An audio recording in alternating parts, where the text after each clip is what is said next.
एक और राजी काहे नैहर चाय खातिर बात करतानी तो का करी? रौरा हमरा हिसाब से रहते नहीं की असही रहल जाला।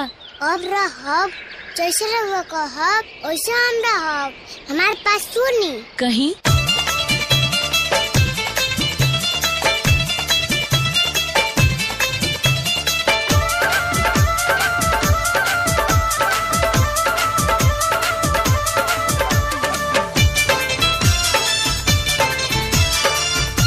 नैहर मत जाई गौरा, नैहर मत जाई गौरा, नहीं गांजा मलवाइब नहीं भांग पिसवाइब रोज भर दौरा।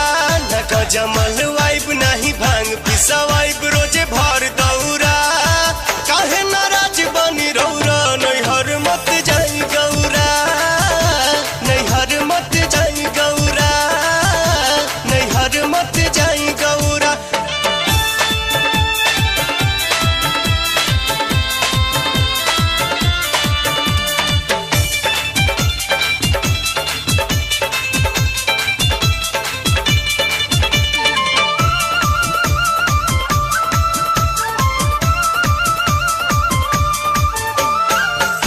नहीं खाइब रोजे भात बनवाइब, रउआ जैसे कहब वैसे जिंदगी बिताइब।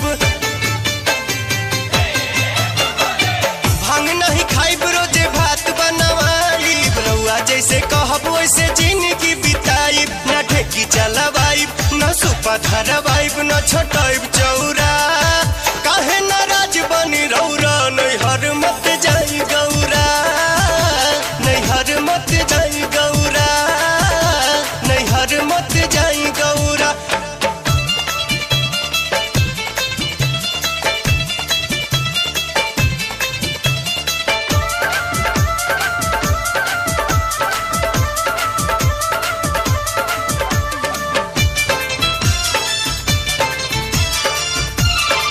बस हके छोड़ के बोलेरो मंगवाइब, घूमे नहीं बने बने शहर में घुमाइब।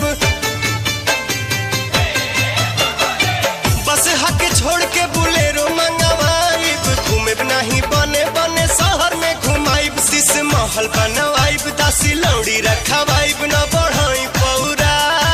काहे नाराज बनी रौरा, नैहर मत जाई गौरा, नैहर मत जाई गौरा, नैहर मत जाई गौरा।